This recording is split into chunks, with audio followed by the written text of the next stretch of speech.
When I look at the consumer protection approach and what it needs to bring, I think we're talking of a very diverse market. So you're looking at bringing uniformity across diverse customer segments, across entities, whether it's in size, form, commercial versus double bottom line. I think you need to address the fact that you're going to deal with a lot of complex institution types and purposes. And finally, between the buyer and the seller, I think informed choice. I think we can't get away from the fact that ultimately it is the consumer's choice. Whether you're selling responsibly, whether you're advising on suitability, or whether you're doing it as information disclosure, ultimately the customer has to choose. And full disclosure versus smart disclosure, I think what Kate also spoke about. And I'll try and identify our experiences in terms of what is smart disclosure. And at the outset, let me see, I saw a lot of resonance in what Kate said in our experience. But I want to also talk a little bit about the types of consumer that we are going to really deal with. And the first is the consumer I'm familiar with, who I will call the novice consumer. Basic literary levels, maybe economically active, some instinctive understanding of very basic financial concepts, very low grasp of calculations and therefore APR and what is the interest rate, very low grasp of written matter, and therefore the ability to understand much more in story form, in games, and really relating to their own life experiences. Very high awe of authority. So if something is spoken, but something is written, the tendency to go with what is spoken by authority is much higher than to accept what may be written in the contract. Will understand very simple, basic verbal instructions. And important information does not only need to be presented in a very clear and standardized format, but needs to be repeated several times. I then have the otherwise educated but unfamiliar financial services user. And I find this in my own experience that even so-called finance professionals are sometimes quite unfamiliar financial services user. I'm tempted to ask for a vote because I see very competent financial minds in this room, but please ask yourself the question, how many of you have made smart financial choices in your own personal wealth planning or goals planning in life? Reasonably high literacy levels, economically active, they can manage a household or short-term budget, but very low to reasonable understanding of long-term financial decisions. Very hesitant to really commit to long-term financial decisions. Very good grasp of calculations. Give them an Excel spreadsheet and they can do wonders with it. Many of us will read contracts which are related to our work, but how many of us will read contracts related to our personal life insurance? Will trust a finance professional and would also base decisions on peer group, so-called experts, press rankings, so-called independent rankings. And then the sophisticated financial services user who really is able to go through the dense contracts, does adequate research, and is really basing financial decision on a very well-informed choice. And I think whatever regime we are talking about needs to deal with all three classes of consumers, because you can't leave anybody out. What are the components that I, as a practitioner, see of financial disclosure? I see two. One is product, and one is financial education. And not financial education only for what we call the low-income consumer, but general financial education which deals with life cycle needs, which deals with the principles of money management, cash flow, savings. It's funny how even the concept of compounding is not grasped by professionals who have no exposure to finance. And here I'm talking of really successful people. I did a very small survey before coming to this conference. I spoke to 5 friends. All of them extremely successful in what they do and no exposure to finance in their day-to-day working life.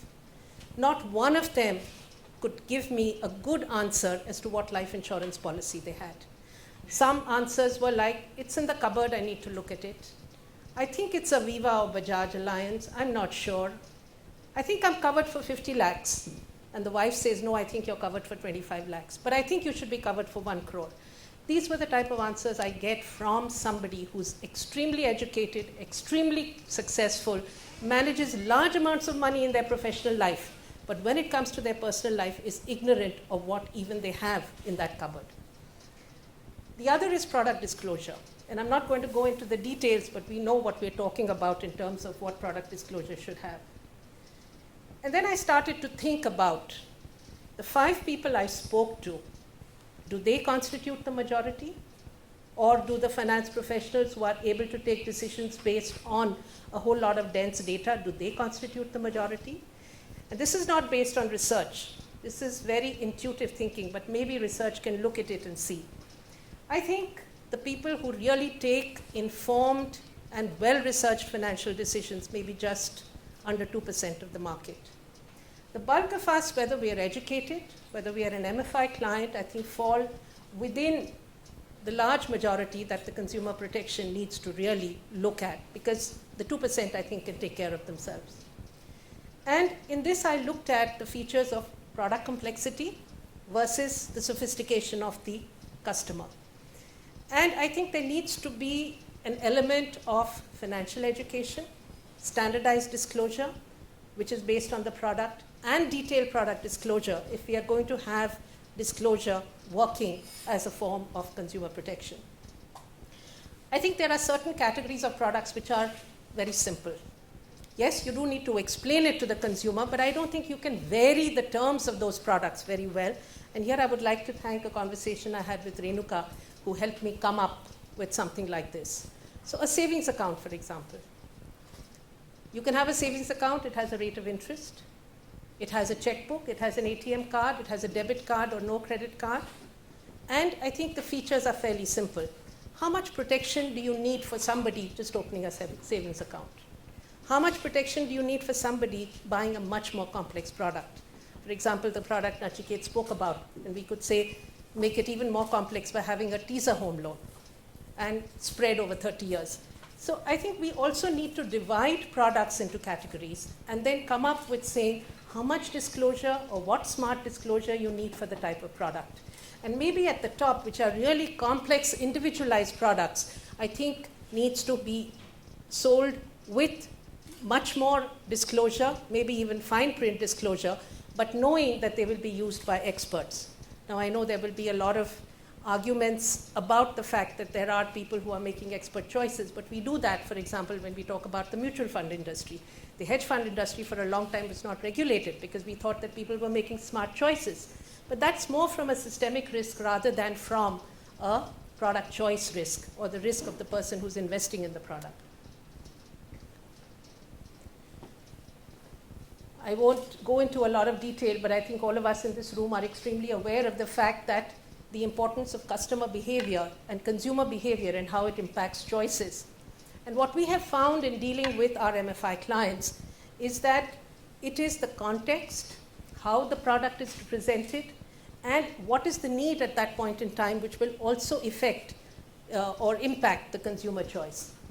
But I think my research with the 5 people I spoke to, though it's very limited and wouldn't really go as research with a large number of people in the room, does indicate that even educated people face a lot of confusion when they are faced with too many choices, when they are faced with choices in the way it is presented and they don't have the time on what they consider to be a much more important commitment of their time to focus on.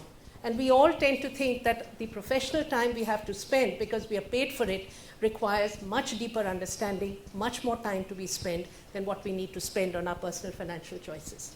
So therefore, creating context, I think, is equally important. And I think what financial education does on a continuous basis is provide the right type of context to the consumer to make those choices. Adequate and understandable and comparable product information, when shown in that context, I think gives the best results. I would now like to talk a little bit about the clients that we work with, which is really the MFI client. And here again, what I would like to emphasize is that we from the industry feel that the MFI client should be treated the same as any other client through the industry. If you're going to have a separate law or regulation for the MFI client, I think you're again talking of exclusion rather than inclusion. So let the same rules apply to the MFI client, but I think you can apply them across the board when you're looking at other consumers who may be educated but also don't make informed choices. We have not only what does the MFI client need, but we also look at what does the MFI client have choices for. What we normally use with the MFI client is simple calculation, but we always have to translate APR into a flat interest rate. That is what they understand. APR does not mean a lot to them. As Kate was saying earlier, I think they look at the EMI. How much do I have to pay every month? And looking at how much I have to pay every month has made them take some really bad decisions. When I started lending in Mumbai, what we found is that a 10,000 rupee loan taken from a money lender had an interest of 500 rupees every month. And the money lender said, unless you can pay me 1,000 rupees at a time, it is not going towards repayment of principal. So 8 years down the line, they have paid 48,000 rupees as interest and have still not paid back the money lender loan because all they looked at was EMI. So they will use that as an important decision factor. They will look at cash flow versus cost. And they use the loan as a surrogate for other financial products because they don't have an option. So how are we talking about consumer protection when we can't give them the options to opt for those products? The lady in the video said she didn't know about the insurance, but there are a lot of them who don't have access to their insurance. So when there's any shock in the family, they're really using loans as a surrogate for insurance, as a surrogate for pension, and the other products that they should be using. And also, I think, therefore, the need in the MFI world to move from microcredit to microfinance, to give them the options of being able to use the other products. How do you responsibly meet disclosure requirements? I think handouts with detailed information we know is not enough. And I just want to show you here some of the material that we use. This is one of the material we use in the first lesson that we bring to our consumers, because the first thing we want them to know is this is not a lesson in financial education because they are poor, but this is a lesson in financial education because they are faced with the same choices that the upper middle class customer is exposed to. And what our trainers tell them is that this is a lady with her son going into a mall with the intention of buying him a school uniform, a school jacket for next day. But by the time she comes out of that mall, she has bought so much that she has exceeded her budget. So the concept of budgeting and exceeding your budget are as prevalent in the upper income groups as they are in the lower income groups. So this is just some of the storyboard that we use, and you're welcome to come and look at this material later on. We also use material which is, in a class we have people who are illiterate, and we also have people who are 10th and 12th standard pass. But women with the same issues, how to manage a household budget, how to decide whether to take a loan or not, how to open a savings account, and we use basically comparative stories with a flip chart. We used to use a movie, and that was quite effective, but what we found was that every time we wanted to change something, it became extremely difficult to change the movie, and we therefore started to use flip charts. What we have also done is, and this happened because our loan officers were providing the first set of financial education. And I was horrified to find that despite several hours of classroom training, the loan officers were all speaking different languages depending on how their incentives were driven. So we have also now standardized the language that a loan officer speaks to a client. And the first lesson that the loan officer actually says to the client is, why are you borrowing? If you can save, don't borrow. Has anyone not turned up to borrow? No, they have all borrowed. But we now use simple flip charts with the message that the loan officer has to speak behind to standardize the message. What is our experience? Nobody has come forward after that class and not taken a loan. So the lesson for us is very clear, that it's not that she doesn't understand, and she does understand. She does understand that the borrowing is getting her into a trap, is costing her much more. But what she is not able to do is exercise that choice to go and buy an insurance product because the need is immediate, and save for the next year because she doesn't have a saving account or can't walk that distance, has to take a rickshaw to go to the branch, pays 30 rupees for the rickshaw, and has only 100 rupees to deposit on a weekly basis into the branch. So not having the choices cannot, I think, also impacts the consumer protection we are talking about.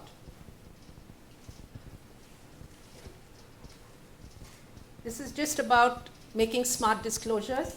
using the visual illustrations as I talked to you about. But when you are doing this, there is a cost to the institution. And just as a sample, I've put down what is the one-time cost of designing the material. What is the cost of the flip chart? This doesn't include the cost of training. Who is going to pay for this cost? Again, that is, I was talking about the cost of the first financial education lesson that we have within the organization. We then encourage them to go to a 5-day course which talks about other products which are available, and we do make available insurance and savings accounts. The course we price at 30 rupees per participant. We usually have between 20 to 30 participants, so we earn 750 rupees for that. And the cost to us of delivering that course is 1,200. So making disclosures effective, making them smart, making them repeated has a cost attached to it. And ultimately, it is the client who will pay that cost in one way or the other. I'll skip through. I can't avoid but talk about how the regulation today addresses some of these constraints, because I think we need to look at that when we are addressing the future of consumer protection in the country. The current regulation emphasizes disclosure in full printed form. And doesn't really, it says you need to have a responsible attitude towards the client, but doesn't really mandate or provide the resources for a good financial education program along with the mandated disclosures. What has the regulation also done? Because the client does not have an option or the client does not have the ability to compare, it is actually mandated now even product features. And that is really, they're saying, in the interest of consumer protection. So for example, the interest and margin caps, they affect institutional viability, they affect supply. So rather than innovating and providing the products that the customer needs and will enable them to really meet their needs better, we are actually hindered from doing that innovation. The regulation says the clients are to be treated fairly with respect and dignity. Yes, we recognize that. We need to do that. But one of the elements of that is there is no collection at a client location unless a client fails to come twice to make a repayment. How does that impact my delinquency? And therefore the cost, and therefore who is going to bear that cost? 70% of all loans are to be given only for income generation. I recognize that giving for income generation is a responsible measure. But when my client comes to me and says, I need 30,000 rupees because I have to pay my son's college fees, I know if I don't give her 30,000 rupees for the son's college fee, she's going to go to the moneylender where she pays a 50 or a 60 or even 100% rate of interest. Giving her that loan for education or maybe for medical or whatever her cash flow need at that point is considered to be irresponsible lending. But not giving it to her is going to impact her cash flow much more. I don't have answers, but I'm raising the questions for you. Loans are to be given as an MFI only to families with an income of less than 10,000. And here again, I raise the issue of, are you including this customer? Are you excluding certain customers? There are so many people in the city of Bombay or Mumbai with a family income of more than 10,000 rupees a month who do not have access either for consumption smoothing or for income generation or for education or house repair for loans. So should we ignore those customers or not? You have to start somewhere. And I think the way the Indian market or the regulator has currently started, at least for the MFI sector, is really mandating disclosures and controlling product design. I think that's a very strict way for the industry to really conform. But what it does is it starts to foster a culture of responsibility. It starts to foster an SRO. I don't know whether an industry SRO has ever really proved very effective, but it has started to do that. I think what is important is extending that responsibility externally.